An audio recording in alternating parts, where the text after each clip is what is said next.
All right, in this video, we're going to be troubleshooting a Toro PowerMax 7240E snowblower that will not start. Customer states that they got it off a neighbor who used it once and then it sat, and they think it's been sitting for 4 to 5 years. So if that's true, I suspect that we got old gas sitting in the gas tank that's clogged up the carburetor, which is right in here. But we're gonna do just some simple troubleshooting and make sure that that is the issue. One of the first things that you always want to do before you start trying to start a snowblower and do things like that is make sure that it does have oil. And this one is perfect. It's right in between the low and the high, and it looks really clean. So that lines up with what they were telling me. If it's only been used once, well, let's try to start it and actually see what does or does not happen here. So we got the key in. It says to pump it a few times. We'll do that. Let's see. Choke is all the way this way. And try to start it.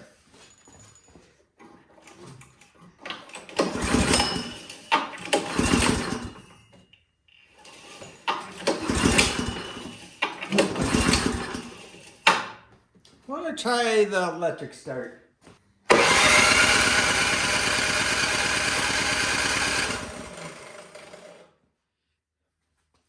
Now another thing this one has is it has an on-off switch for the gas. Doesn't say which way to turn that. Right now these little dials, whatever this is vertical. I'm suspecting that means gas closed. Turn it this way, gas on. That'd be really cool if there was just no gas in the carburetor and it sat all those years with no gas in it.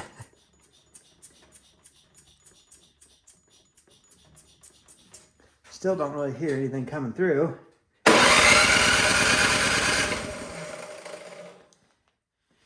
right, let's double check that we have spark.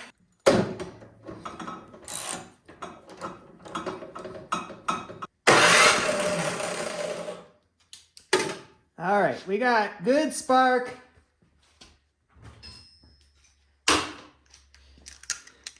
Which makes sense based upon what I've been told so far. All right, so the carburetor is in here. There's these two bolts that hold the cover on, but there's this heat shield that you got to remove.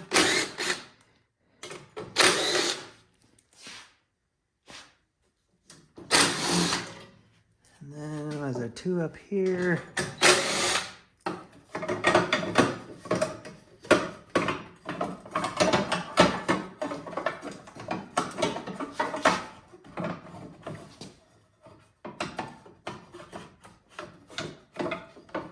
It definitely doesn't want to come out easy.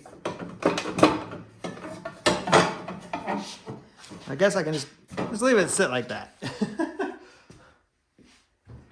There's like a little lip on that thing that just is catching on the gas can. But we got these two bolts here, or should I say nuts, 10 millimeters.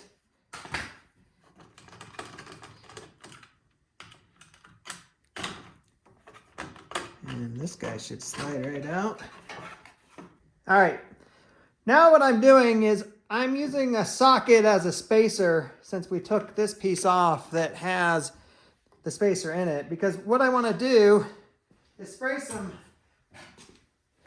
starting fluid in there and give it a start and see if it pops off.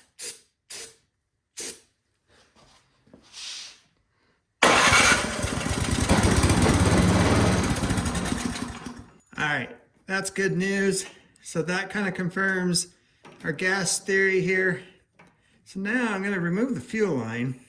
So remember, I got this on-off switch right here that I'm like, which way does it go? There's no indicator on it telling you like on or off. There's probably a sticker at one point.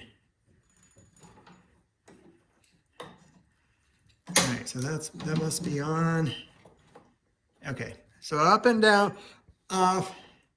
This is on, and if we had smell-o-vision, that gas is just, it's nasty. So I'm gonna drain the gas out of the tank, and we're gonna pull this carburetor off. And to get this carburetor off, you just gotta disconnect the little hose that runs to the priming bulb. Comes off pretty easy. And then you just need to disconnect the spring and the linkage from the top. Don't lose this little piece. You're gonna need that. And out comes the carburetor. All right, our best scenario is that gas valve was off and there was no gas left in this carburetor. That's what I'm hoping for here. And I think that's the case. Like, dirty gas just came out of there, but I think that's from me turning it on, turning the gas to the on position. I mean, you can see the bottom of the bowl is clean. The bottom of this bolt is clean. The inside of the carburetor looks really good. I'm going to take out the main jet.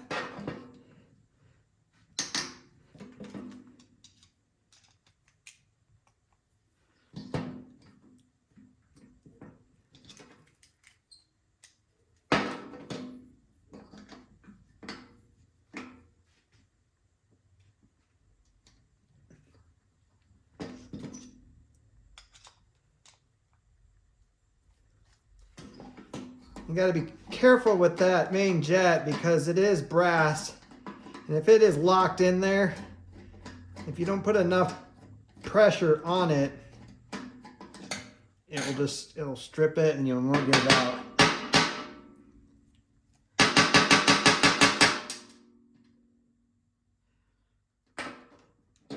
All right, so what I'm going to do off camera is I'm looking down the center of this jet to see if I can see light through it.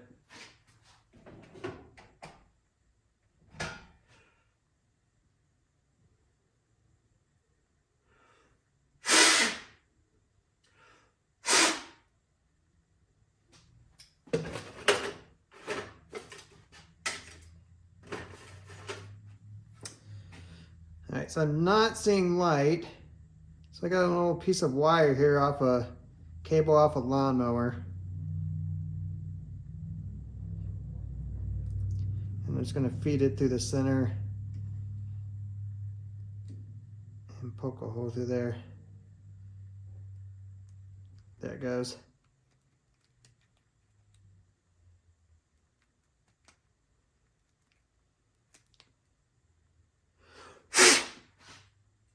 All right. All right, now I can see light. So there definitely was something clogged in there. I'm gonna go ahead and remove the bowl, or the float and the needle. The emulsion tube is still up in there. We're gonna try to get that out. Take off this pilot jet, make sure that it's not clogged up.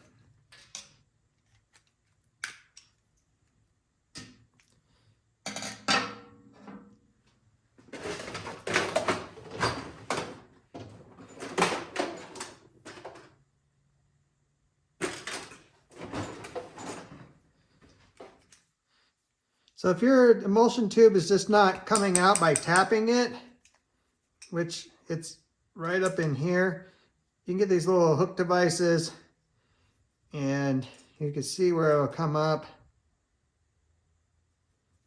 And then you push it down. There it came out. So it just needed a little bit there.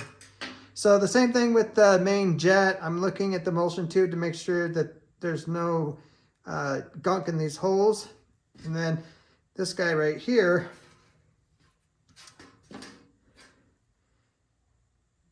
with our wire, we just poke through the end here and make sure it goes through, and it does.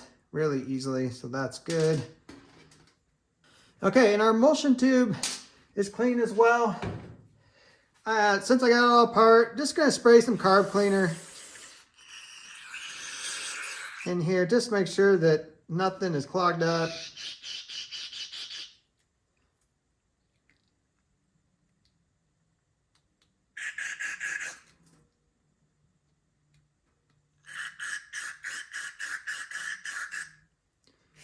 Just kind of spray these parts down a little bit. And then we'll reassemble.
Then your idle set screw. You can always adjust this later. I always eyeball it. I kind of get it pretty close. Just looks like that right there. All right, let's go put this back on. So we're just gonna hook our linkage up again. And then hook our spring up.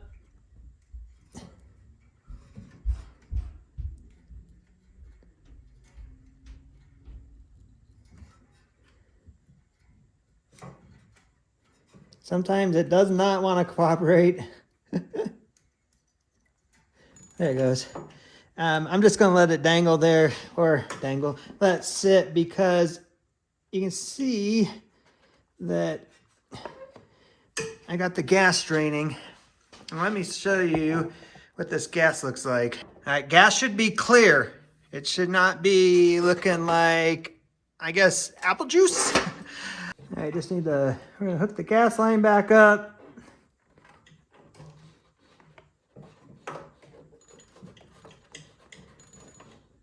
And you can see I got my socket washer, spacer, what do you want to call this thing?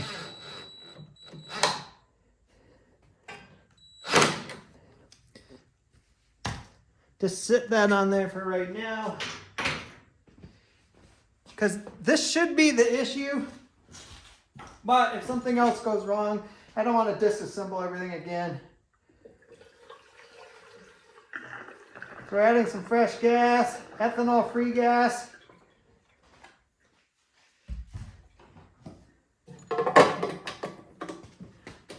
Turn our hose, turn the gas valve back on. Let's let that carburetor fill up.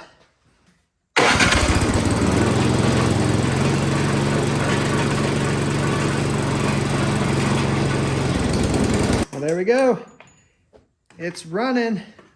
Maybe not the greatest, but I only had the carburetor partially bolted on there, so we're going to reassemble everything. Get it all put back together, and then we'll start it up again. So this process is just the reverse of what we did earlier.